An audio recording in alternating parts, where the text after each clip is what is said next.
கிறிஸ்துவுக்குள் அருமையானவர்களே, இன்றைய நாளிலே நாம் தேவன் தரும் ஆசீர்வாதம் என்றால் என்ன என்பதை குறித்து நாம் இப்பொழுது தியானிப்போம். சில வசனங்களை வாசித்து நாம் தியானிப்போம். எடுங்க, ஆதியாகமத்தின் புத்தகம் 12ஆம் அதிகாரம்.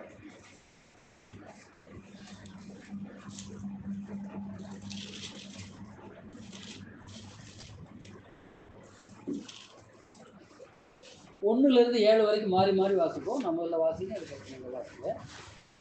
கர்த்தர் ஆபிராமை நோக்கி, நீ உன் தேசத்தையும் உன் இனத்தையும் உன் தகப்பனுடைய வீட்டையும் விட்டு புறப்பட்டு நான் உனக்கு காண்பிக்கும் தேசத்துக்கு போ.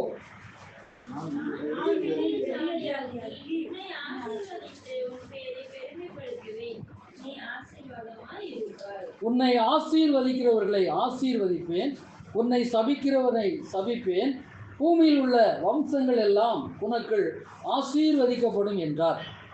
கர்த்தர் ஆபிரகாமுக்கு சொன்னபடியே அவன் புறப்பட்டு போனான். லோத்தும் அவனோடு கூட போனான். ஆபிரகாம் ஆரானை விட்டு புறப்பட்ட போது 75 வயதுள்ளவனாய் இருந்தார். ஆபிரகாம் தன் மனைவியாகிய சாராயையும் தன் சகோதரனுடைய குமாரனாகிய லோத்தையும் தாங்கள் சம்பாதித்திருந்த தங்கள் சம்பத்தை எல்லாவற்றையும் ஆரானிலே சகோதரித்த ஜனங்களையும் கூட்டிக் கொண்டு அவர்கள் கானான் தேசத்துக்கு புறப்பட்டு போய் கானான் தேசத்தில் சேர்ந்தார்கள். ஆபிரகாம் அந்த தேசத்தில் சுற்றித் திரிந்து சீகேம் என்னும் இடத்துக்கு சமீபமான மோரே என்னும் சமபூமி மட்டும் வந்தார். அக்காலத்திலே கானானியர் தேசத்தில் இருந்தார்கள். 7ஆம் வசனம் எல்லாம் சேர்ந்து வாசிப்போம். கர்த்தர் ஆபிரகாமுக்கு தரிசனமாகி உன் சந்ததிக்கு இந்த தேசத்தை கொடுப்பேன் என்றார். அப்பொழுது அவன் தனக்கு தரிசனமான கர்த்தருக்கு அங்கே ஒரு பலிபீடத்தை கட்டினான். ஆமென். 2ஆம் வசனம் யாராவது ஒருத்தர் சத்தமா படிங்க. நான் உன்னை பெரிய ஜாதியாக்கி உன்னை ஆசீர்வதித்து உன் பேரை பெருமைப்படுத்துவேன். ஆமென். யாவரும் தலைகளை சற்று தாழ்த்துவோம். எங்களை அதிகமாய் நேசிக்கின்ற அன்பின் பரலோக தந்தையே, இந்த நல்ல வேலைக்காய், இந்த மனமகிழ்ச்சி நாளுக்காய் உமக்கு நன்றி செலுத்துகிறோம் ஆண்டவரே. அடியார்களை ஆண்டவரே இங்கு நீ கொண்டு வந்ததற்காக ஸ்தோத்திரம். நீ கொண்டு வந்த நம்முடைய பிள்ளைகளுக்காக ஸ்தோத்திரம் ஆண்டவரே. அப்பா, நாங்கள் ஒருமித்து இந்த இடத்துல ஆண்டவரை ஆவியோடும் உண்மையோடும் கூட உம்மை தொழுது கொள்ள உதவி செய்ததற்காக உமக்கு ஸ்தோத்திரம். எம்மட்டும் எங்களை நீ தாங்கி வழிநடத்தி வந்த கிருபைக்காய் உமக்கு நாங்கள் நன்றி செலுத்துகிறோம் ஆண்டவரே. இதோ இந்த வார்த்தையின் மூலம் நீர் பேசும்படியா செபிக்கிறோம். அடியனுடைய நாவில் இருந்து உம்முடைய வார்த்தை வெளிப்படும்படியா செபிக்கிறோம் ஐயா. ஆண்டவரே, உம்முடைய ஆசீர்வாதமான வார்த்தைகளாய் அது புறப்பட்டு இதை கேட்கிற நம்முடைய பிள்ளைகளில் இந்த வார்த்தை இறங்கி அது கிரியை செய்யும்படியாய் அவருடைய ஆவிக்குரிய வாழ்க்கையையும் ஆண்டவரே இந்த உலக பிரகாரமான வாழ்க்கையும் ஆசீர்வதித்து அவர்களை நீர் உயர்த்தும்படியாய் உடைய சமூகத்தில் நான் கெஞ்சுகிறேன். இந்த ஆராதனைக்கு விரோதமாய் கிரியை செய்கிற எல்லா சபிக்கப்பட்ட போராட்டத்தின் ஆவிகள், எல்லா அந்தகார சக்தியுடைய கிரியைகளை இயேசுவின் நாமத்தில் சபிக்கிறேன். நான் கடிந்து கட்டி அப்புறப்படுத்துகிறேன். ஒவ்வொருடைய இருதயத்தின் சிந்தனையையும் பரிசுத்த ஆவியானவர் நீர் ஆண்டு கொள்ளும்படியா செபிக்கிறோம். அடியனை மறைத்து நீர் வெளிப்படும் உடைய பிள்ளைகளுக்கு வேண்டிய இன்றைய மன்னாவை ஆண்டவரே நீர் பொழிந்தருளும்படியா செபிக்கிறோம். உம்முடைய கரத்திலே கொடுக்கிறேன், பொறுப்படுத்திக் கொள்ளும். இயேசு கிறிஸ்து நாமத்தில் ஜெபிக்கிறேன், ஜீவனுள்ள நல்ல பிதாவே, ஆமென். ஆதியாகமம் 12:2 நான் பார்க்கும் பொழுது, நான் உன்னை பெரிய ஜாதியாக்கி உன்னை ஆசீர்வதித்து உன் பேரை பெருமைப்படுத்துவேன், நீ ஆசீர்வாதமாயிருப்பாய். ஆமென். அல்லேலூயா. அருமையானவர்களே, தேவன் நம்மை ஆசீர்வதிக்கிறவராய் இருக்கிறார். இந்த உலகத்திற்குரிய ஆசீர்வாதங்களை அவர் கொடுக்கிறவர், ஆவிக்குரிய ஆசீர்வாதங்களையும் கொடுக்கிறவர். ஆனால் அந்த ஆசீர்வாதங்கள் ஏன் நம்ம இழந்து நிற்கிறோம்? சில சமயங்களில் ஆண்டவருடைய சித்தத்துக்கு நம்ம கீழ்ப்படியாம, அவருடைய வார்த்தைக்கு செவி கொடாம, அவரை சரியானபடி தேடாம நம்ம இருக்கும் பொழுது இந்த ஆசீர்வாத குறைச்செல்லாம் நமக்கு என்ன செய்கிறது? உண்டாகிறது. ஏன்னா ஆண்டவர் நம்ம ஆசீர்வதிக்கும் போது விசுவாசமான சில தடைகளை கொண்டு வருவான். ஆண்டவர் ஆசீர்வதிப்பதே ஆண்டவருக்கு பிரியம்னா அவன் நம்மளை ஆசீர்வதிக்காமல் இருக்கிறதே, அவன் நமக்கு நிறைய போராட்டங்களை கொண்டு வந்து அந்த ஆசீர்வாதத்தை தடை செய்கிறதே அவனுடைய காரியமாக இருக்கிறது. அவன் திருடன் என்று வேதம் சொல்லுகிறது. திருடன் கொல்லவும் அழிக்கவும் வருகிறானே என்று வேறொன்றுக்கு அவன் என்ன செய்யறான்?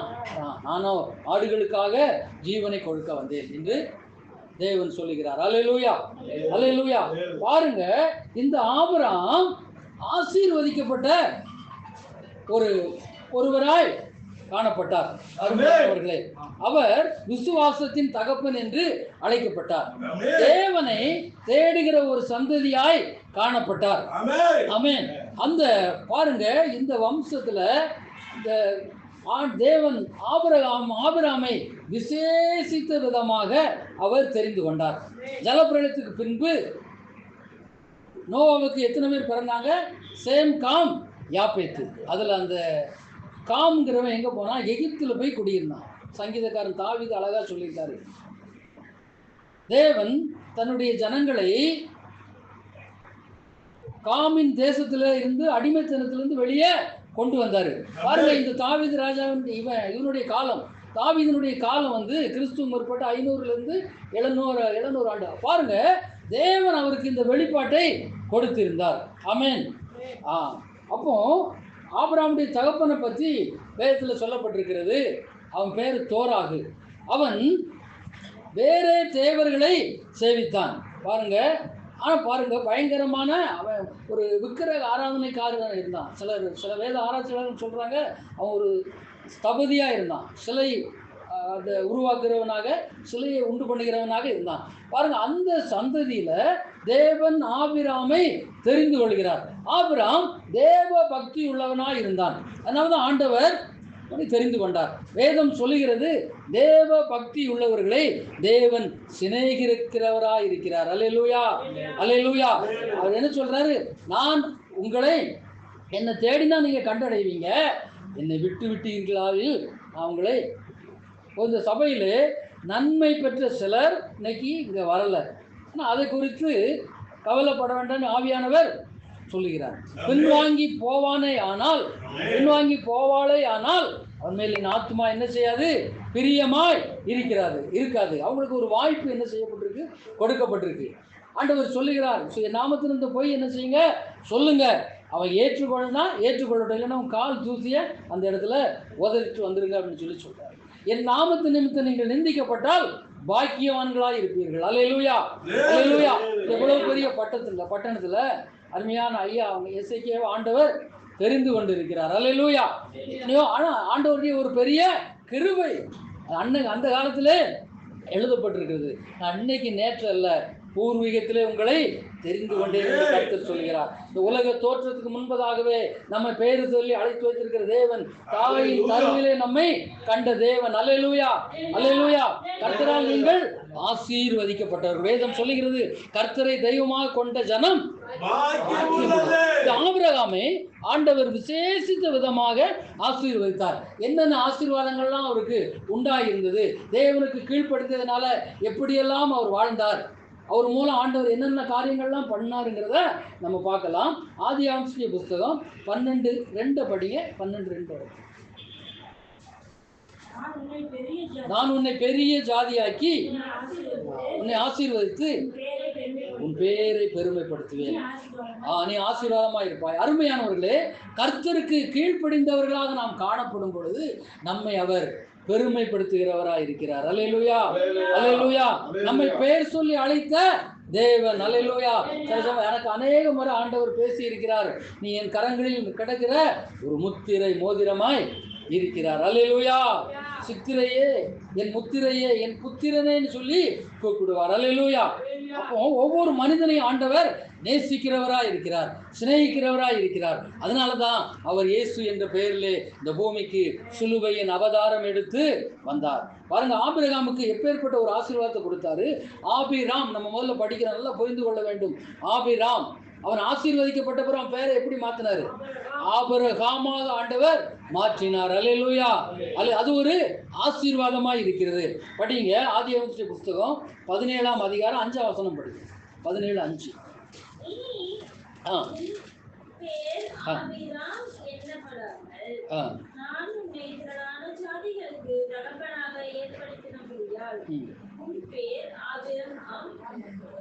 உன் பேர் ஆபிரகாம் எனப்படும். பாருங்க, அந்த ஆபிராம் ஆபிரகாமாக மாற்றப்பட்டான்.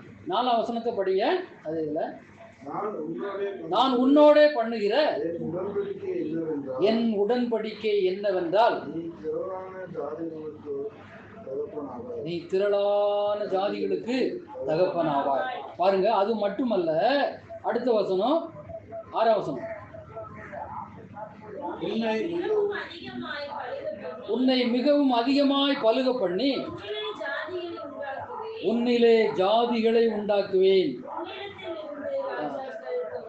உன்னிடத்திலிருந்து ராஜாக்கள் தோன்றுவார்கள். அருமையானவர்களை பாருங்க, ஆண்டவர் ஒரு நாள் ஆபிரகாம் பார்த்து சொன்னார், அந்த நட்சத்திரங்களை கூட்டங்களை பார், அவைகள் என்ன கூடுமோ இந்த நட்சத்திர கூட்டங்களை போலவும் கடற்கரை மணலத்தனையாகும் உன் ஜாதி இந்த பூமியிலே திரளாய் பலுகி பெருகும். ஆமென், அல்லேலூயா, அல்லேலூயா.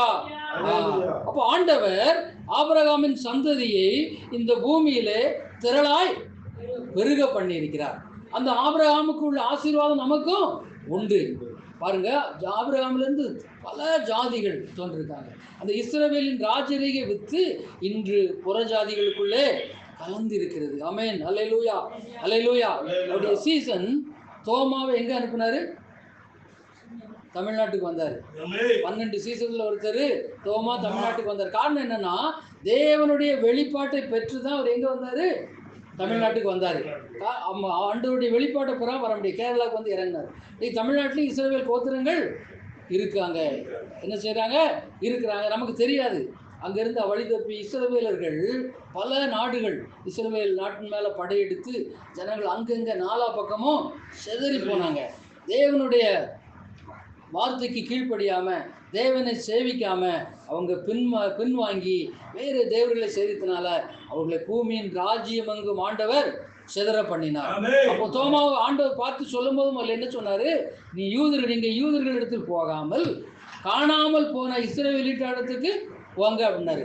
அப்போ யூதர்களுக்காக இயேசுநாதர் வந்துட்டார், சொல்லிட்டாரு, எப்பா நான் தான் கடவுள், அந்த மேசியா தான், நான் இயேசுவா இந்த பூமிக்கு வந்திருக்கேன் அப்படின்னு சொல்லி அவன் என்ன செய்யல? ஏற்றுக்கொள்ளவில்லை. அப்போ நேரே நீங்க இஸ்ரவேல் வீட்டு இடத்துக்கு போங்கன்னு உடனே தான் அந்த தோமா என்ன பண்ணாரு? கேரளாவுக்கு வந்து அதுக்கப்புறம் இங்க தமிழ்நாட்டுக்கு வந்து சென்னையில பரங்கி மலையில இரத்த சாட்சியாய் மரித்தார். யார்? நமக்காக. அவர் அந்த இயேசு எப்படி ரத்தம் சிந்தினார், அதே போல அவருடைய ரத்தம் இந்த தமிழ் மண்ணிலே சிந்தப்பட்டிருக்கிறது. அல்லேலூயா. அது நியாய தீர்ப்புக்கு ஏதுவாய் இருக்கிறது. நியாய தீர்ப்பு நாளிலே அவர் என்ன பண்ணுவாரு? ஜனங்கள் மேல் குற்றம் சாட்டுவார். ஆமென், அல்லேலூயா, அல்லேலூயா. பாருங்க, யாக்கோபுடைய கதை எடுத்து பார்க்கும் பொழுது யாக்கோபுன்னா எத்தனை அர்த்தம், அவன் எப்படி ஆசீர்வதிக்கப்பட்டான். யாக்கோபு ஆதியாகமும் 28ஆம் அதிகாரம் 12ஆம் வசனம்.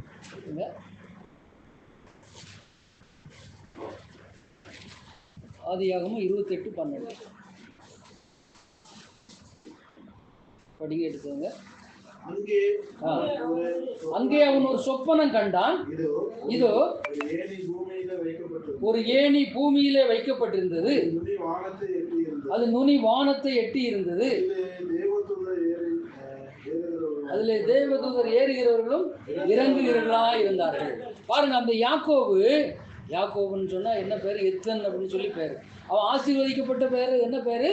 அவன் இஸ்ரவேல் என்று அழைக்கப்பட்டான். அப்போ ஆபிரகாமாகவும் ஆசீர்வதிக்கப்பட்ட பின்னாடி யாக்கோபு, எத்தன் எனப்பட்ட யாக்கோபு இஸ்ரவேலாய் மாற்றப்பட்டான். அதே போல நாம் தேவனால ஆசீர்வதிக்கப்பட வேண்டும். ஆமென், அல்லேலூயா. நான் எப்படி ஆசீர்வதிக்க முடியும்? தேவனுடைய கட்டளைகளுக்கு கீழ்ப்படிய வேண்டும், அவருடைய வார்த்தைகளுக்கு கீழ்ப்படிய வேண்டும். வேதம் சொல்லுகிறது, ஆவியில் நொறுங்குண்டு என் வசனத்துக்கு நடுங்குகிறவனே நான் நோக்கி பார்ப்பேன். ஆவியில நம்ம நொறுங்குண்டு ஜெபிக்கணும், அவருடைய வசனத்தை நோக்கி பார்க்கணும். அல்லேலூயா, அல்லேலூயா. வேதத்தை தேடி நம்ம வாசிக்கணும். ஆழ்ந்த ரகசியங்கள், அதில் உள்ள சத்தியங்கள் அதெல்லாம் தியானிக்கும் பொழுது தேவன் நம்மோடு கூட இடைப்படுகிறவராய் இருக்கிறார், பேசுகிறவராய் இருக்கிறார். அல்லேலூயா. பாருங்க, யாக்கோபு எத்தனா இருந்தாலும் தேவ பக்தி உள்ளவனாய் காணப்பட்டான். என்ன பக்தி உள்ளவனா இருந்தா? தேவ பக்தி. இன்னைக்கு நம்ம தேவ பக்தி உள்ளவர்களா இருக்கோமா? சில சோதனைகள் வரும் பொழுது, சில விலகினங்கள் வரும் பொழுது தேவ மேல நம்ம என்ன பண்ணுவோம்? கொஞ்சம் விசுவாசம் ஆசீர்வாதம் குறைஞ்ச மாதிரி இருக்கும். சில சமயங்களில் மறைமுகமாக கூட என்ன ஆண்டவர் எனக்கு இந்த மாதிரி கஷ்டத்தை கொடுத்துருக்கிறது, இந்த போராட்டத்தை கொடுத்துருக்கிறது அப்படின்னு சொல்லி நம்ம என்ன கேள்வி கேட்கிறவர்களாய் காணப்படுகிறோம். ஆனால் பாருங்க, அவன் தேவ பக்தி உள்ளவனா இருந்ததுனால யாக்கோபோடு கூட தேவன் இருந்தார். பாருங்க, ஈசாக்கு ரெட்டை பிள்ளைகள், ஏசா யாக்கோபு, மூத்தவன் தான். அப்போ ஏன் ஆண்டவர் சொல்லுகிறார், ஒரு இடத்துல சொல்றாரு அவரு, நான் ஏசாவை வெறுத்து யாக்கோவை சிநேகித்தேன். ஏன் சிநேகிக்கிறாரு? ஏசா வேட்டைக்காரனா இருந்தான். எந்த நேரமும் வில்லு 50 எடுத்துட்டு என்ன பண்ணுவான், காட்டுக்கு ஓடிடுவான், வேட்டையாடக்கு ஓடிடுவான். ஆனால் இந்த யாக்கோபு தேவனை சிநேகிக்கிறவராய் இருந்தான், தேவ பக்தி உள்ளவனாய் இருந்தான். அதனால பாருங்க, அவன் சேஷிப்புத்திர பாகத்தையும் தந்திரமா புடுங்கி கொண்டான்.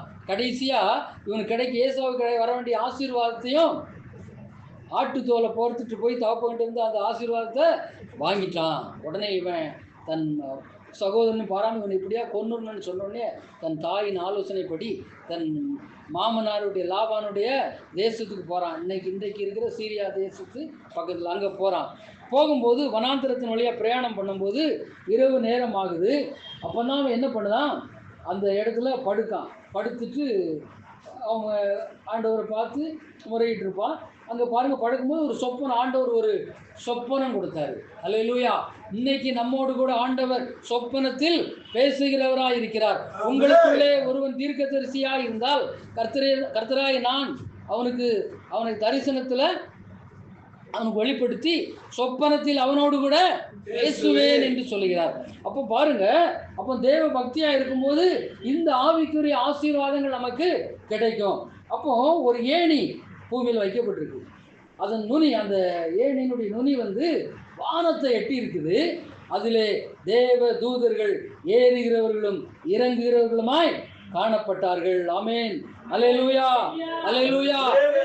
பாருங்க, தரிசனத்தை அவன் பார்த்து கொண்டே இருக்கிறான். அடுத்து என்ன சொல்றாரு ஆண்டவர், அடுத்த வசனம், அதுக்கு மேல கர்த்தர் நின்று, நான் உன் தகப்பனாகிய ஆபிரகாமின் தேவனும் ஈசாக்கின் தேவனுமாகிய கர்த்தர், நீ படுத்திருக்கிற பூமியை உனக்கும் உன் சந்ததிக்கும் தருவேன் அப்படின்னு சொல்லி யாக்கோவை பார்த்து ஆசீர்வதிக்கிறார். பாருங்க, ஆபிரகாம் பார்த்து உன் ஜனத்தை நான் என்ன பண்ணுவேன், வானத்து நட்சத்திரங்களைப் போலவும் கடற்கரை மணலத்தனையாகவும் திரளாக பெருக பண்ணுவேன். யாக்கோபு, தேவ பக்தியுள்ள யாக்கோவை பார்த்து ஆண்டவர் என்ன சொல்கிறார், உன் சந்ததி பூமியின் தூளை போல் இருக்கும். நீ மேற்கேயும் கிழக்கேயும் வடக்கேயும் தெற்கேயும் பரம்புவாய். உனக்குள்ளும் உன் சந்ததிக்குள்ளும் பூமியின் வம்சங்கள் எல்லாம் ஆசீர்வதிக்கப்படும். அல்லேலூயா, அல்லேலூயா. அப்போ நம் மூலமா ஊழியம் என்ன செய்யணும், வளரணும். அநேக ஜனங்கள் இருளை விட்டு இந்த வெளிச்சத்துக்கு என்ன செய்யணும், வர வேண்டும். அல்லேலூயா. இதுக்கு இடையில நம்ம ஆசீர்வாதத்தை பெற்றுக்கொள்ள முடியாதபடி பிசாசானவன் சில தடைகளை கொண்டு வருவான். பாருங்க, நமக்கும் நம்முடைய பாவங்களே, அக்கிரமங்களும் மீறுதல்களும் தேவனுக்கும் நமக்கும் ஒரு பெரிய பிரிவினையை உண்டாக்குகிறது. அல்லேலூயா, அல்லேலூயா. அப்போ ஒரு பக்கம் நம்ம ஆசீர்வாதத்தை பெற்றுக்கொள்ளணும்னு விரும்புகிறோம், நம்ம ஆசீர்வதிக்கப்படணும்னு விரும்புகிறோம். ஆனால் இன்னொரு பக்கம் பிசாசானவன் அவன் போராடி கொண்டிருக்கிறான். எபேசியர் 6:12 படிங்க. மாம்சத்தோடும் இரத்தத்தோடும் துறைத்தனங்களோடும் அதிகாரங்களோடும் இப்பிரபஞ்சத்தின் அந்தகார லோகாதிபதிகளோடும் உங்களுக்கு போராட்டம் உண்டு, ஆனாலும் திடன் கொள்ளுங்கள். அல்லேலூயா. அப்போ வானமண்டலத்துல ஒரு பொல்லாத ஆவியின் சேனைகளே இருக்குது. இது அந்த பூலோகத்திலே அது என்ன செய்யுது, கிரியை செய்து கொண்டிருக்கிறது. இதை தேவன் தான் அனுமதிச்சு வச்சிருக்காரு. தீங்கு நாளுக்காக அவனை படைத்தார். ஆனால் நாம் ஜெபித்து இயேசுவின் நாமத்தில் அவனை முறியடித்து நாம் ஜெயத்தை பெற்றுக்கொள்ள வேண்டும். அல்லேலூயா, அல்லேலூயா. நாம் தேவனுக்கு பிரியமாய் இருக்கும் பொழுது தேவன் நம்மேல் பிரியமாய் இருப்பார். ஆமென், அல்லேலூயா. நம்ம எப்படி தேவனுக்கு பிரியமா இருக்கணும், இந்த வேதத்தை காலில் வாசிக்கணும். வேதத்தை வாசிக்க ஒரு நாளைக்கு 2 அதிகாரம் என்ன செய்யுங்க, குறைஞ்சது படிங்க. இல்லை ஒரு அதிகாரமாக நல்லா படித்து அந்த வார்த்தையை தியானிங்க. நீங்கள் புரியலனா கூட மேலோட்டமாக நம்ம படிச்சுட்டு போகாமல் ஒரு தடவைக்கு 2 தடவை அந்த வார்த்தையை படித்து அப்படியே நீங்கள் தியானத்தில் இருக்கும் பொழுது ஆண்டவர் அந்த வார்த்தையோடு கூட உங்களோடு கூட பேசுவார். அல்லேலூயா. அவருடைய வார்த்தை உங்களில் கிரியை செய்யும். இந்த ஆசீர்வாதமான வார்த்தையில் இருந்து ஒரு வல்லமை உங்களில் இறங்கும். அல்லேலூயா, அல்லேலூயா. தேவ பிரசன்னம் இறங்கும் பொழுது சாத்தான் அங்கே நிற்க முடியாது. அவன் அலறி அடித்து ஓடுகிறவனாய் காணப்படுவான். அல்லேலூயா. வேதம் சொல்லுகிறது, பிசாசுக்கு எதிர்த்து நில்லுங்கள், அப்பொழுது அவன் உங்களை விட்டு ஓடி போவான். பிசாசுடைய கிரியைகளை அழிக்கவே தேவகுமாரனாகிய இயேசு கிறிஸ்து இந்த பூமியிலே அவதரித்தார், வெளிப்பட்டார். அவருடைய நாமத்தை நீங்கள் உச்சரித்து ஜெபிக்கும் பொழுது என்ன செய்யும்? கட்டுகள் அறுக்கப்படும். அல்லேலூயா. எதிர் சக்திகள் எரிக்கப்படும். தேவனுடைய அக்கினி உங்க மேல இறங்கும் பொழுது, உங்க சரீரத்தில் இறங்கும் பொழுது, உங்க சரீரத்தில் அவன் கட்டி வைத்திருக்கிற எல்லா பலகீனங்களும் கட்டுகளும் என்ன செய்யப்படும்? அறுக்கப்படும். அல்லேலூயா, அல்லேலூயா. அவனுடைய ஆயுதம் என்னன்னா, ரொம்ப சோம்பலை கொண்டு இன்னைக்கு சில சர்ப்பத்தின் ஆயுதம் என்ன பண்ணுதுன்னா, அவன் பயங்கரமான ஆளு, அறிவுபூர்வமாய் கிரியை செய்கிற ஒரு பிசாசா இருக்கிறான். அதுல பல வகைகள் உண்டு. அது இந்த பூமியை இன்னைக்கு என்ன செஞ்சிருக்கு? ஆக்கிரமித்து இருக்குது. முதல்ல அவங்களை எப்படி வீழ்த்தணும்னு பார்ப்பான். நீங்க காலையில ஜெபம் பண்ண 4 மணிக்கு நீங்க எந்திரிக்க விடாதபடி ஏன்னா காலையில் எந்திரி ஜெபம் பண்ணாங்கன்னு ஆசீர்வதிக்கப்பட்டுருவாங்கன்னு அவனுக்கு தெரியும். வேதம் சொல்லி அதிகாலையில் ஸ்தோத்திர பலியிடுகிறவன் என்னை மகிமைப்படுத்துகிறார் என்று வேதம் சொல்லுகிறது. பாருங்க அருமையானவர்களே. அப்போ உங்க சரீரத்தில் ஒரு சோர்வு, ஒரு சோம்பல் கொண்டு வந்தாலும் நீங்கள் காலையில் என்ன பண்ண முடியாது? எழும்ப முடியாது. அது போக நைட்டு சில சமயங்களில் காலையில் உங்களுக்கு தூக்கத்தை நல்லா கொண்டு வரும்படியாக நைட்டு ரொம்ப நேரம் என்ன செய்ய மாட்டான்? தூக்கத்தை கொண்டு வர மாட்டான். ஏன்னா அந்த நீங்கள் நைட்டு ஜெபிச்சிங்கன்னா உங்கள் கட்டுகள் என்ன செய்யப்படும்? உடைக்கப்படும். அல்லேலூயா, அல்லேலூயா. ஆண்டவர் அதிகாலை ஜெபத்தை முக்கியப்படுத்தும்படியாய் ஆவியானவர் இடைப்படுகிறார். அல்லேலூயா, அல்லேலூயா. அந்த அதிகாலையில் என்னை தேடுகிறவன் கண்டடைவான் என்று வேதம் சொல்லுகிறது. அல்லேலூயா. இப்போ கடந்த 2 மாதத்துக்கு முன்னாடி கூட ஒரு நள்ளிரவு 2 மணிக்கு முழிப்பு வந்துச்சு. அப்போ சில போராட்டங்கள் ஜெபிச்சுட்டு படிச்சோன்னா ஆண்டவர் 2 வெளிப்பாட்டை என்ன செஞ்சாரு? கொடுத்தாரு. அல்லேலூயா, அல்லேலூயா. அப்போ சில சத்துருக்கள் நம்ம ஆசீர்வாதத்திற்கு விரோதமாய், குடும்ப ஆசீர்வாதத்துக்கு விரோதமாய், நம்முடைய சரீரத்துக்கு விரோதமாய் போராடுகிறதை ஆவியானவர் என்ன செஞ்சாரு? வெளிப்படுத்தினார். அல்லேலூயா, அல்லேலூயா. அப்போ நம்ம அவரோடு நெருங்கி ஜீவிக்க ஜீவிக்க ஜீவிக்க ஆண்டவர் நமக்கு வெளிப்பாடுகளை தருகிறவராய் இருக்கிறார். நீங்கள் ஒரு நாள் சும்மா கடமைக்கு 5 நிமிஷம் சென்னைக்கு ஜெபிக்காமல் விட்டுட்டோம்னு சொன்னால் ஒன்று அப்படியே அந்த ஆண்டோடைய ப்ரெசன்ஸ் அதிகமாக நமக்குள்ள இருக்காது. 2வது நாள் ஒரு 10 நிமிஷம் பண்ணிட்டு விட்டோம்னா அந்த ப்ரெசன்ஸ் கொஞ்சம் கொஞ்சமாக குறையும். ஒரு சில நாளுக்கு நம்ம ஜெபம் பண்ணலைன்னா நம்ம சுற்றி இருக்கிற தேவனுடைய பிரசன்னம் என்ன செஞ்சிடும்? குறைந்து போயிடும். அல்லேலூயா. நீங்கள் ஜெபிக்க ஜெபிக்க ஜெபிக்க உங்களிலிருந்து எழும்புகிற அந்த வல்லமை உங்களை சுற்றிலும் இருக்கும். நீங்கள் எங்கே போனாலும் உங்கள் கூடையே வருகிறவராக இருக்கிறார் ஆண்டவர். இந்த இடத்துல ஜெபிக்க ஜெபிக்க தேவ பிரசன்னம் இந்த சபையை என்ன செய்யும்? நிரப்பும். அல்லேலூயா. நீங்கள் ஜெபத்தில் அதிகமாக ஜெபத்தில் இருக்க இருக்க நேரம் செலவிட தேவன் ஆத்துமாக்களை கொண்டு வருவார். உங்க மூலமா ஆண்டவர் பெரிய காரியங்களை செய்வார். ஒவ்வொருவரை கொண்டும் அவர் செய்ய வல்லவராய் இருக்கிறார். அல்லேலூயா, அல்லேலூயா. அப்போ அந்த முழங்கால் யுத்தம் ரொம்ப அவசியமா இருக்குது. அப்போ ஒரு சபையை குறித்து நான் கேள்விப்பட்டேன். ஆனால் அவங்க ரொம்ப நேரம் அதிகமாக முழங்காலில் நிற்பாங்க. அதிகமான ஜெபம் பாருங்க. அந்த ஜெபத்திற்கு ஆண்டவர் பதில் கொடுத்தார். நிறைய ஆத்துமாக்கள், ஏகப்படுத்தலான ஆத்துமாக்களை கொடுத்தார் ஆண்டவர். இன்னைக்கு 4 சர்வீஸ் நடத்தக்கூடிய அளவுக்கு ஆண்டவர் உங்களுக்கு திரளான ஆத்துமாக்களை கொடுத்து. காரணம் அவங்களுடைய ஜெபம், முழங்கால் யுத்தம். நீங்க ஒரு ஆத்துமாவை ஆண்டவருக்குள்ள கொண்டு வரணும்னு சொன்னா பிசாசு பல தடைகளை கொண்டு வருவான். ஆனா வேதம் சொல்லுகிறது, மனம் திரும்புகிற ஒரு ஆத்துமாவின் நிமித்தம் பரலோகத்திலே மிகுந்த சந்தோஷம் உண்டாயிருக்கிறது. அருமையானவர்களே, அல்லேலூயா, அல்லேலூயா. ஆத்ம மீட்பு அருமையா இருக்கிறது. அநேகரை நாம் கட்டுகளிலிருந்து விடுவிக்க வேண்டும். அநேகரை நாம் பாதாளத்தின் வல்லமைக்கு தப்புவிக்க வேண்டும். அல்லேலூயா. இயேசுவின் நாமத்தை முக்கியப்படுத்த வேண்டும். இயேசுவின் நாமத்தை கனப்படுத்தி அவரை ஸ்தோத்திரிக்க வேண்டும். அப்பொழுது தேவனுடைய வல்லமையை, தேவனுடைய கிருபையை நாம் பெற்றுக்கொள்ள முடியும். அல்லேலூயா, அல்லேலூயா. ஆமென். பாருங்க, அதுக்கப்புறம் 13ஆம் வசனம் படிங்க. 28-13.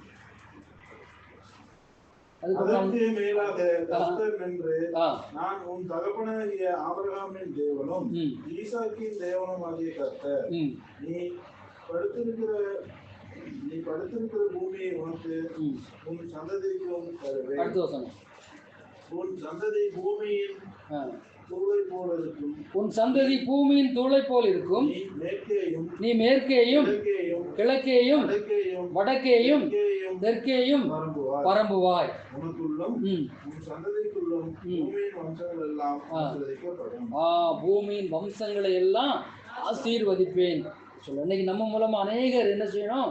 அநேக கோத்திரங்கள் ஆண்டவர்கிட்ட வர வேண்டும். அல்லேலூயா, அல்லேலூயா. அப்போ நம் மூலமாய் ஆண்டவர் அநேகரை விடுவிக்க வல்லவராய் இருக்கிறார். அல்லேலூயா, அல்லேலூயா.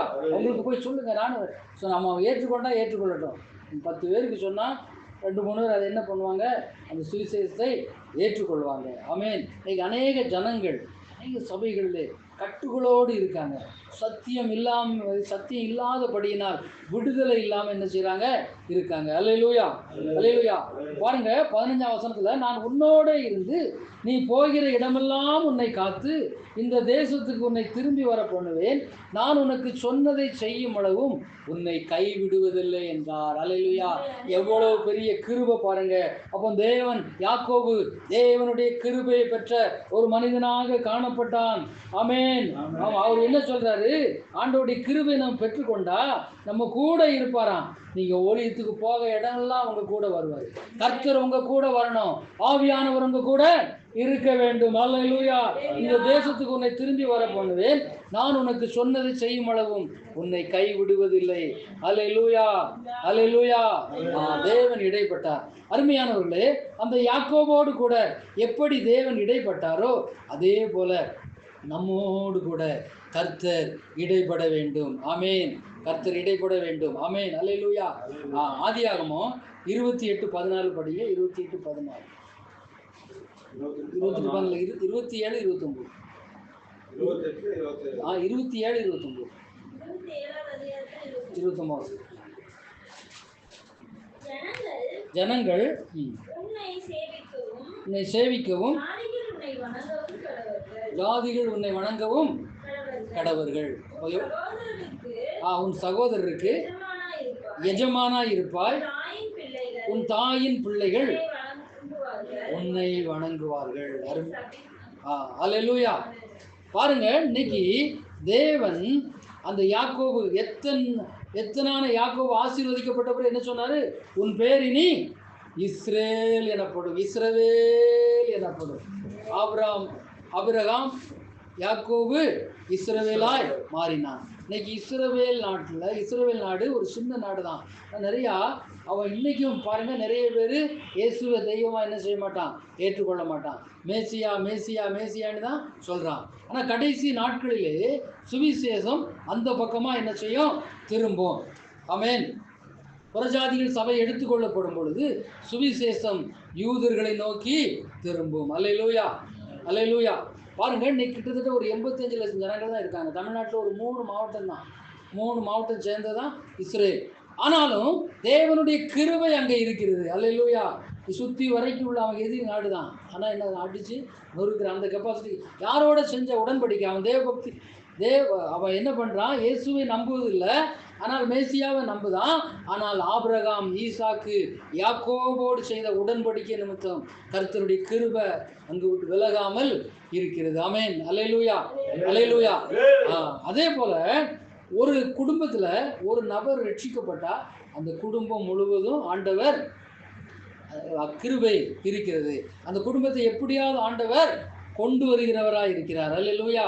எங்கள் வீட்டில் நான் முதல்ல ரட்சிக்கப்படும் பொழுது ஆண்டவர் எங்கள் வீட்டில் அற்புதம் செய்யும் பொழுது ஆண்டவர் சொன்னார், என் மகன் ஸ்டீபன் சித்திரபாண்டி மூலமா நீ ஆசீர்வதிக்கப்பட்டாய். அவன் மூலமாக தான் அந்த குடும்பத்திற்குள்ள பிரவேசித்தேன் என்று சொல்லி கர்த்தர் சொன்னார். நம் பெருமைக்காக அல்ல, நாம் தேவனை சிநேகிக்கும் போது, தேவனை நேசிக்கும் போது, அவர் சொன்ன வழியில் நம்ம நடக்கும் பொழுது, அவருடைய வார்த்தையை தியானிக்கும் பொழுது, அவருடைய வல்லமையை பெற்றுக்கொள்ளும் போது அந்த கிருபை அந்த குடும்பம் முழுவதும் வந்து விடுகிறது. வேதம் என்ன சொல்கிறது? கர்த்தராகிய இயேசு கிறிஸ்து விசுவாசி, அப்பொழுது நீயும் உன் வீட்டாரும் ரட்சிக்கப்படுகிறது. இப்போ ரட்சிப்பு மிகவும் நமக்கு அவசியமாக இருக்கிறது. அது ஒரு தேவையாக இருக்கிறது. அந்த ரட்சிப்பின் மூலமாய், பரிசுத்த ஆவியின் மூலமா ஒரு மனுஷனை ஆண்டவர் இன்னைக்கு நியாயம் தீர்க்கிறவராய் இருக்கிறார். இந்த ஆவிக்குரிய ஆசீர்வாதத்தை நாம் பெற்றுக்கொள்ள வேண்டும். அநேகர் இந்த பரிசுத்த ஆவியினுடைய அபிஷேகத்தை குறித்து சரியா நம்புவதில்லை. சில சபைகளில் சரியான ஒரு வெளிப்பாடு இல்லை. ஆண்டவருடைய அக்கினி அபிஷேகத்தை குறித்த ஒரு வெளிப்பாடு இல்லை. இந்த அக்கினி ஒரு நபருக்குள்ள வரும்பொழுதுதான் பாரம்பரிய சாபங்கள் எரிக்கப்படும், பாரம்பரிய கட்டுகள் என்ன செய்யும், அறுக்கப்படும். இன்னைக்கு மந்திரவாதி யாரை வச்சு மந்திரம் வைக்கலாம்? தள்ளப்பட்ட தூதன். அது இன்னைக்கு நிறைய பேருக்கு தெரியாது. விழுந்து போன தூதனை வச்சு என்ன செய்கிறான்? மந்திரத்தினால கட்டி வைக்கும்போது அந்த குடும்பத்திற்கு விரோதமாக செயல்படுது. சில இடங்களில் என்ன செய்யலாம்? அதை மேற்கொள்ளக்கூடிய பலன் கூட இல்லை. அதை மேற்கொள்ளக்கூடிய வல்லம் அவங்களுக்குள்ள இல்லை. நான் பல மாதங்களுக்கு முன்னே ஒரு இடத்துக்கு போயிருக்கும்போது ஒரு போதகர், அவர் பெந்தேகோஸ்து அனுபவத்தின்படி அபிஷேகம் பெற்றவர் தான். ஆனால் அவருக்குள்ள அந்த நெருப்பின் அபிஷேகம் இல்லை. ஆனால் அவங்க வீட்டில் என்ன பண்ணிட்டு பிசாசு அவங்க மகளை தாக்கிட்டு, நிறைய பேருக்கு ஜெபம் பண்ணியிருக்காரு, பிசாசு துரத்திருக்காரு. ஆனால் அது ஒரு சர்ப்பத்தின் ஆவி அவங்க மகளை தாக்கி அந்த பிள்ளை திடீர்னு நல்லா இருந்த பிள்ளை, ப்ளஸ் 2 முடித்த பிள்ளைக்கு என்ன வந்துட்டுன்னா திடீர்னு சுகர் வந்துட்டு ஒரு மாதிரி டெப்ரெஷன் மாதிரி வந்துட்டு, மன அழுத்தம்.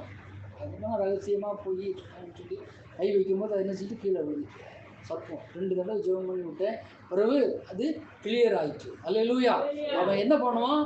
நரம்பை மட்டும்தான் அவன் தாக்குவான். நரம்பை நல்லா தாக்குவான். பெண்களில் கற்பத்தின் கனி இல்லாமல் தடை பண்ணுறது சர்ப்பத்தின் அவனுடைய வேலை. நரம்பை டச் பண்ணி அவனை டெப்ரெஷனில் மன அழுத்தத்துக்குள்ளே கொண்டு வர்றது, சிலரை அதாவது மெண்டல் ஆக்குறது, பைத்தியம் ஆக்குறது தான் இந்த மாதிரி பயங்கரம் இந்த ஆவியினுடைய வேலைகள். பில்லி சூனியத்தில் கிரியை செஞ்சான்னா அவன் இந்த மாதிரி என்ன பண்ணிடுவான்? அவனை பைத்தியம் பிடிச்சி அலையும்படியும் ஆக்கிடுவான். ஆளையே க்ளோஸ் பண்ணக்கூடிய அளவுக்கு அது வேலை செய்யும். வேதம் சொல்லுகிறது, அருமையானவர்களே, நம்முடைய தேவன் எல்லா தேவர்களிலும் பெரியவர். அல்லேலூயா. எந்த மந்திர சக்தினாலும் எந்த மந்திரவாதியாலும் அவரை என்ன செய்ய முடியாது? மந்திர சக்தினால கட்ட முடியாது. ஆமென். அல்லேலூயா. He is almighty God. சர்வ வல்லமையுள்ள தேவன். எந்த மந்திர சக்திக்கும் கட்டுப்பட்டவர் அல்ல. அந்த மந்திர சக்தியில் செயல்படுகிற ஆவிகளை கூட அவர் கடைசி நாட்களிலே நியாயம் தீர்க்கிறவராயிருக்கிறார். ஆமென். அல்லேலூயா. அல்லேலூயா. அருமையானவர்களே, நம் தேவன் அப்படி நம்மளை கட்டுகளிலிருந்து விடுவித்து பில்லி சூனியத்தை அழித்து நம்ம ஆசீர்வதித்து உயர்த்தி நம்முடைய பொருளாதாரத்தில் நம்மை மேன்மைப்படுத்துகிறவராக இருக்கிறார். அல்லேலூயா. இப்போ நாம் நிற்பதும் நிர்மூலமாகாதிருப்பதும் அவருடைய சுத்த கிருபை. அவருடைய கிருபை இல்லாமல் நான் உங்கள் மத்தியில் பேச முடியாது. அல்லேலூயா. எத்தனையோ போராட்டங்கள், எத்தனையோ முறை என் உயிரை எடுத்து விடலாம்னு சொல்லி விசுவாசானன் போராடினான். டைரக்டாக கூட சில இடங்களில் வந்து என்ன செஞ்சா மோதுனா. அல்லேலூயா. ஆனால் நம்ம சுற்றிலும் தேவன் ஒரு அக்கினி வளையத்தை பாதுகாப்பாக வைத்திருக்கிறார். எத்தனையோ ஆவிகள் மோத வரும் பொழுதும் என்னிலிருந்து தேவன் எனக்கு பாதுகாப்பாக கொடுத்த அக்கினி அவனை போய் பட்சித்த உடனே அவன் அலறி அடித்து வந்த வழியாகவே திரும்பி ஓடினான். உண்மை நேற்று நடந்த சம்பவம். அப்போ தேவன் நம்மோடு கூட இல்லை என்றால், தேவன் நமக்குள் இராவிட்டால் நம்மளை என்ன பண்ணியிருப்பான்? பிசாசு விழுங்கி இருப்பான். பிசாசு அவன் கர்ச்சிக்கிற சிங்கத்தை போல அவன் அலைகிறவனாய் இருக்கிறான், அலைந்து திரிகிறவனாய் இருக்கிறான் வேதம் சொல்லுகிறது. அல்லேலூயா. இயேசுவின் நாமத்தை சொல்லி அவனை சபிக்கணும், இயேசுவின் நாமத்தை சொல்லி அவனை கட்ட வேண்டும்.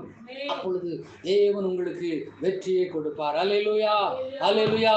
யுத்தம் கர்த்தருடையது, நீங்கள் சும்மா இருப்பீர்கள். குதிரை யுத்த நாளுக்காக ஆயத்தமாக்கப்படும். ஜெயமோ யாரால வரும்? கர்த்தரால் வரும். அல்லேலூயா. நம்முடைய தேவன் நம்மை வெற்றியை, சிறந்த ஒரு வெற்றியை கொடுக்கிறவரா இருக்கிறார். ஜெபம் நமக்கு ஒரு வெற்றியை கொண்டு வரும். அல்லேலூயா. உங்க ஒவ்வொரு ஜெபத்துக்கும், உங்கள் ஒவ்வொரு கண்ணீருக்கும் பதில் உண்டு. அல்லேலூயா. ஆகாரை பார்த்து அன்னைக்கு சொன்னாரு. ஆமென். என்ன சொன்னாரு? ஆகார் அவளுடைய குழந்தையை தூக்கிட்டு ஓடும்போது, இஸ்மவேலை தூக்கிட்டு ஓடும்போது சொன்னார், நான் கண்ணீரை காண்கிற தேவன், உன்னையும் ஒரு சந்ததியாய் ஆசீர்வதிப்பேன். அல்லேலூயா. இன்னைக்கு ஏன் அந்த ஆசீர்வாதத்தை அவனுக்கு உலக பிரகாரமான ஆசீர்வாதம் இருக்கு, அந்த ஆவிக்குரிய ஆசீர்வாதம் இல்லை. காரணம் என்னன்னா அது விழுந்து போச்சு. ஏசு கிறிஸ்துவுக்குள்ள இன்னைக்கு வராம அது என்ன செஞ்சுட்டு விழுந்து போன ஒரு நிலைமையில இருக்கிறது. அவர் பாருங்க. அப்போ அருமையானவர்களே, நம் சத்தியத்திற்குள் வர வேண்டும் என்று தேவன் விரும்புகிறார். அல்லேலூயா. ஆனால் பிசாசானவன் சத்தியத்திற்குள்ள வர விடாதபடி தடைகளை உண்டு பண்ணுவான். நான் சில இடங்களுக்கு போகும்போது தெரிஞ்சிடும் பிசாசுக்கு, நம்ம சாட்சியை சொல்ல விடாதபடி ஒரு 2 இடத்துல என்ன தடை பண்ணிட்டான். ஒரு 2 இடத்துல அப்படியே நேச்சுரல் ஆண்டவர் ஆவியானவர் வெளிப்படுத்தினார். ஒரு போதகர்கிட்ட போய் சொல்லும் போது டக்குனு அந்த ஆவி போய் அவர் சிந்தனை என்ன செஞ்சு டச் பண்ணிட்டு ஏன்னா அவனுக்கு அவனுடைய வேலை தான் இந்த வேலை. நல்ல சாட்சிகளை, தேவன் செய்த அற்புதங்களை, தேவன் செய்த வல்லமையை, தேவன் கொடுத்த விடுதலையை, மிகப்பெரிய விடுதலையை அவன் சொல்ல விடாமல் என்ன பண்ணுவான்? தடை பண்ணுகிறவனா இருக்கிறான். அல்லேலூயா. முதல்ல நம்ம ஜெபிக்கும் பொழுது சுவாச கட்டி என்ன செய்யணும்? ஜெபிக்கணும். அல்லேலூயா, அல்லேலூயா.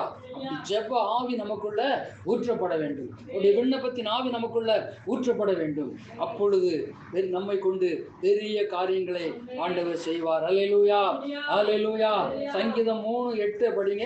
சங்கீதம் 3:8.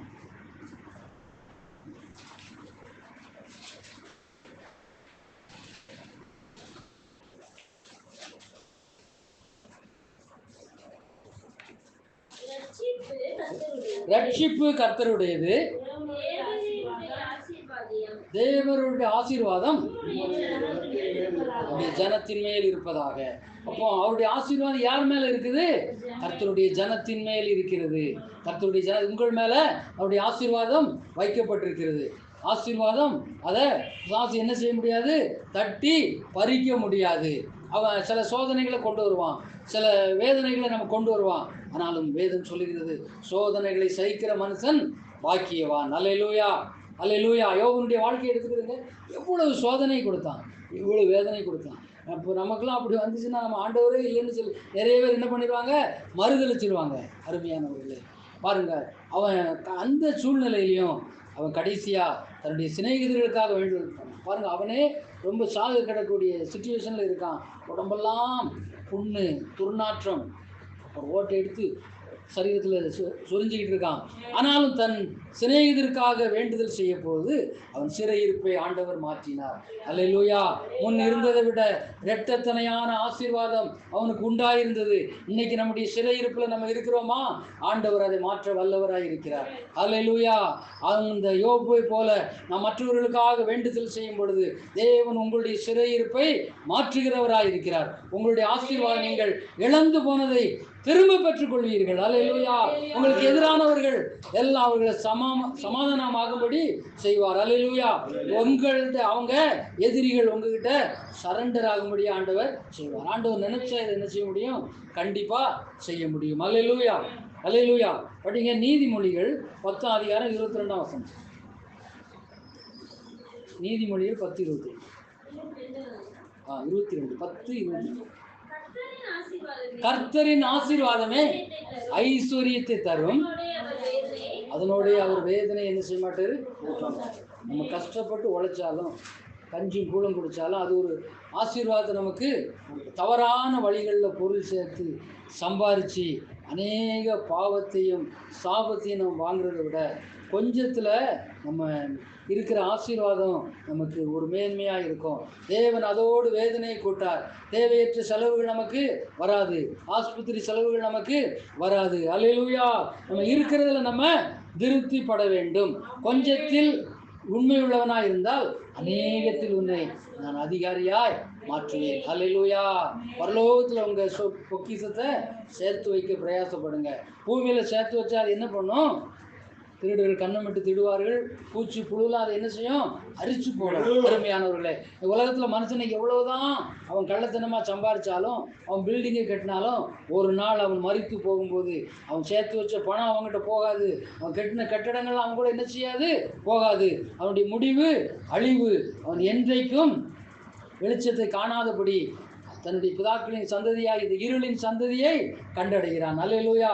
அருமையானவர்களே, அதனால இந்த நமக்கு ஆண்டவர் நம்ம ஒரு திருப்தியாக இருக்கும் பொழுது ஆண்டவர் நீங்கள் நினைக்கிறதுக்கு மேலாக அவர் உங்களை ஆசீர்வதித்து உயர்த்துகிறவராக இருக்கிறார். அல்லேலூயா, அல்லேலூயா, ஆமென். கலாத்தியருக்கு எழுதின நிருபம் 3:28. கலாத்தியர் 3:28.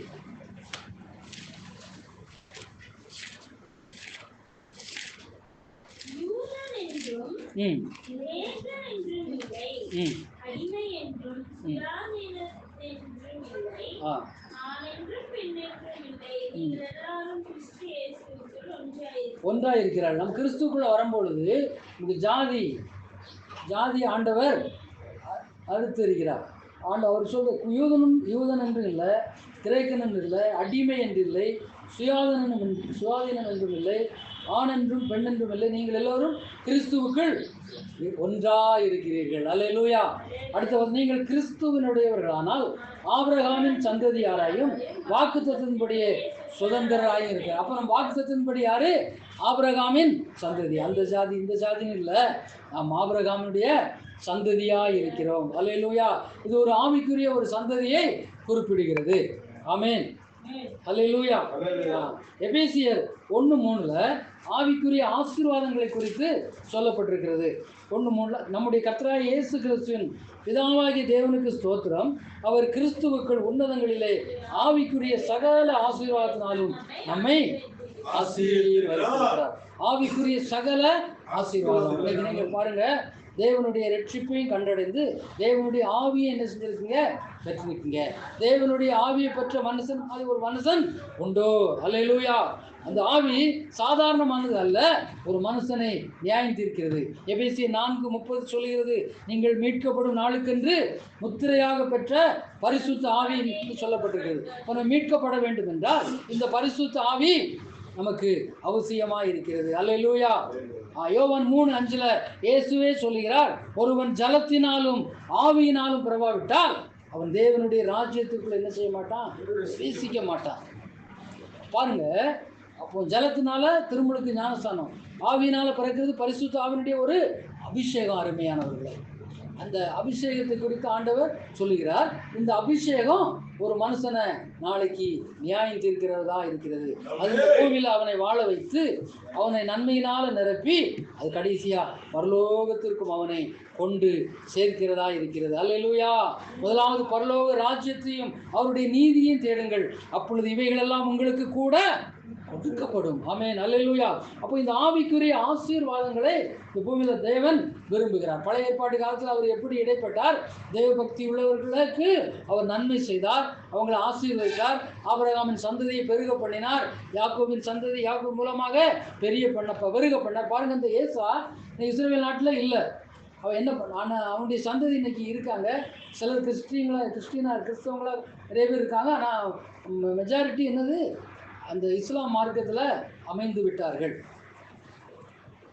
அந்த ஏரோது இயேசுவை குழந்தையா இருக்கும்போது கொலை செய்ய வகை தேடின ஏரோது ஏசாவின் சந்ததியிலிருந்து தோன்றியவன். நான் நெட்டில் சர்ச் பண்ணி பார்த்தேன். அப்போ அவங்க இருக்கிறது, அவன் சேயீர் மலையில் போய் குடியேறினா அப்படின்னு சொல்லி வேதம் சொல்லுவான். அப்போ அந்த சேயீர் மலை தேசம் எங்கே இருக்குன்னா, அந்த ஜோர்டான் நாட்டுக்கு பக்கம் தெற்கு ஜோர்டானில் தான் அந்த மலை தேசம் இருக்குது. அப்போ அந்த மலை பிரதேசத்தில் அவனுடைய சந்ததி நிறைய பேர் என்ன செய்கிறாங்க? இருக்கிறாங்க. அவங்க இன்றைக்கி வேற்று மதத்தை பின்பற்றுகிறவர்களாய் காணப்படுகிறார். கிறிஸ்தவங்களும் இப்போ கொஞ்சம் எண்ணிக்கையில் என்ன செய்கிறாங்க? இருக்காங்க. இஸ்ரவேல் நாட்டுக்குள்ளேயும் கொஞ்சம் பேர் இருக்காங்க. ஆனால் மெஜாரிட்டி அந்த சேயீர் மலை தேசம் முழுவதும் அவங்க இந்த இடத்துல நிரந்தரமாக குடியேறி விட்டார்கள். பாருங்கள் இன்னைக்கு இந்த இஸ்ரவேல் சந்ததி தான், யாக்கோபு மூலமாக உருவான சந்ததி தான் யூரோப்பியன் கண்ட்ரீஸில் பெரும்பாலான நாடுகளில் இவங்க தான். இன்றைக்கி அமெரிக்கா, இங்கிலாந்தில் தான் இஸ்ரேல் சந்ததி தான், இஸ்ரேலிய கலப்படம் தான் அந்த சந்ததிகள். அப்போ தேவன் அவனை ஆசீர்வதிச்சிருக்கார். இன்றைக்கி ஒரு பெரிய வல்லரசு நாடாக அவனை மாற்றி இருக்கிறார். ஒரு கொஞ்சம் ஓரளவுக்கு பேரளவுக்கு தேவபக்தி இருந்தாலும் ஆண்டவருடைய கிருபை அங்கே அவர்களோடு கூட காணப்படுகிறது. இன்றைக்கி கல்வி அறிவிலையும் நவீன கண்டுபிடிப்புகளிலையும் பொருளாதாரத்திலையும் ஒரு மிகச்சிறந்தவர்களாக காணப்படுகிறார்கள். காரணம், இந்த ஆசீர்வாதம் எதன் மூலம் வந்தது? தேவனை சேவித்ததுனால, தேவனை தன்னுடைய சொந்த ஜனமாக கொண்டதுனால அவங்களுக்கு அந்த ஆசீர்வாதம். ஏன் ஆண்டவர் இஸ்ரவேல் என் ஜனமேன்னு சொல்றாரு? தேவன்கிட்ட பட்சபாதம் இல்லை. இப்போ எல்லா ஜனங்களையும் அவர் தான் படைச்சாரு. காம் சந்ததி விழுந்து போச்சு, எகிப்துல போய் குடியேறினான். இன்னைக்கு அவங்க இப்போ இந்த சேம் சந்ததி தான் தேவனை சேவிக்கிறவர்களாக காணப்பட்டார்கள். அதனால அவங்க சந்ததி இன்னைக்கு அவர் திரளாய் ஆசீர்வதித்து எல்லா உலக பிரகாரமான காரியங்களை ஆசீர்வதித்து அவர் பெருக பண்ணி இருக்கிறார். அல்லேலூயா, அல்லேலூயா. அதனாலதான் அந்த வசனம் சொல்லுது, உன்னை வணங்குவார்கள், உன் சகோதரரே உன்னை என்ன செய்வாங்க? வணங்குவாங்க. ஆமா, அல்லேலூயா, அல்லேலூயா. அப்படிப்பட்ட ஆசீர்வாதம் இன்னைக்கு நம்மையும் தேவன் அப்பேற்பட்ட ஒரு ஆவிக்குரிய ஆசீர்வாதத்தை கொடுக்க வல்லமை உள்ளவராக இருக்கிறார். எபிரேயர் 12:24 படிங்க. எபிரேயர் 12:24.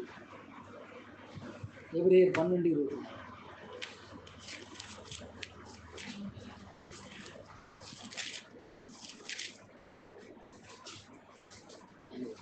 புது உடன்படிக்கையின் மத்தியராய் இயேசுவின் இடத்திற்கும் ஆபேலுடைய இரத்தம் பேசினதை பார்க்கிலும் நன்மையானதை பேசுகிற இரத்தமாகிய தெளிக்கப்படும் இரத்தத்தினத்திற்கும் வந்து சேர்ந்தீர்கள். பாருங்க, நம்ம இப்போ இயேசு கிட்ட வந்ததே நமக்கு ஒரு ஆவிக்குரிய ஆசீர்வாதம் தான். அல்லேலூயா, அல்லேலூயா. நம்ம எதையோ நான் நம்பியிருந்த நம்மை ஆண்டவர் அவருடைய ஆச்சரியமான ஒளியிடத்திற்கு நம்மை அழைத்து வந்திருக்கிறார். ஆபேலின் ரத்தம் இந்த பூமியிலே சிந்தப்பட்டது. பாருங்க, ஆதாமுக்கு 2 பிள்ளைகள், காயின், ஆபேல். இந்த ஆபேல் என்ன வேலை செஞ்சான்? ஆடுகளை மேய்ச்சிக்கிட்டு இருந்தான். காயின் என்ன பண்ணான்? விவசாயியா இருந்தான். ஆனாலும் இவனும் தன் முதற் பலனானது ஆண்டவருக்கு செலுத்தினான். ஆனால் காயினும் முதற் பலமான காய்கறி கனிகளை என்ன பண்ண ஆண்டவருக்கு செலுத்தினான். ஆனால் ஆடுகளை மேய்த்த ஆபேலினுடைய காணிக்கையை தேவன் அங்கீகரித்தார். காயினுடைய காணிக்கையை அங்கீகரிக்கலை. அவன் சிந்தனை பூரா ஆனால் அவன் மாயமான தேவனை அவன் என்ன செய்யல? சிநேகிக்கவில்லை. மாலக்காரனாக இருந்தான். ஆனால் ஆபேலோ உண்மையோடு கூட தேவனை சிநேகிக்கிறவனாக இருந்தான். என்னோட வேதம் சொல்லுகிறது, காயின் பொல்லாங்கனால் உண்டானவன். வம்ச அட்டவணையில் நீங்கள் பார்த்தீங்கன்னா காயின் பேர் இருக்காது. நீங்கள் நல்லா பைபிளில் படிக்கும்போது வம்ச அட்டவணையில் காயினுடைய பேர் இருக்காது. இந்த பழையபடி தன்னுடைய சகோதரனை கொலை பண்ணி போட்டான். அந்த இரத்தம் பூமியிலிருந்து துடித்தது. அல்லேலூயா. அந்த வசனத்தில் சொல்லப்பட்டிருக்கிறது, புது உடன்படிக்கையின் மத்தியராகிய இயேசுவின் இடத்திற்கும் ஆபேலுடைய இரத்தம் பேசினதை பாருங்கள், நன்மையானவர்களை பேசுகிற இரத்தமாகிய தெளிக்கப்படும் இரத்தத்திற்கும் வந்து சேர்ந்தீர்கள். அருமையானவர்களே, அன்னைக்கு ஆபேலுடைய இரத்தம் சிந்தப்பட்டு அது தேவனை நோக்கி பேசியது. இன்று தேவனுடைய இரத்தம், தேவன் இயேசு கிறிஸ்துவாய் இந்த பூமிக்கு வந்து அதே போல கொலை செய்யப்பட்டு அடிக்கப்பட்டு அந்த இரத்தம் இந்த பூமியில் விழுந்து அது பேசிக்கொண்டிருக்கிறது. அது சுவிசேஷமாய் பேசிக்கொண்டிருக்கிறது. அது இந்த உலகத்தை நியாயம் தீர்க்கக்கூடியதாய் பேசிக்கொண்டிருக்கிறது. அது நம்மில் பேசிக்கொண்டிருக்கிறது. அல்லேலூயா. சாத்தானுக்கு முன்பதாகவும் அவனுடைய தூதர்களுக்கு முன்பதாகவும் அது நமக்கு சாட்சியிடுகிறதா இருக்கிறது. அது தன்னை தேவன் என்று நிரூபிக்கிறதா இருக்கிறது. அந்த இரத்தம் சிந்தப்பட்டு நம்மில் அந்த இரத்தம் பூசப்பட்டிருக்கிறது. அல்லேலூயா, அல்லேலூயா, ஆமென், அல்லேலூயா. எபிரேயர் 13:8 அந்த தேவன் நேற்றும் இன்றும் என்றும் மாறாதவராய் இருக்கிறார். அல்லது படிங்க, எபிரேயர் 13:8.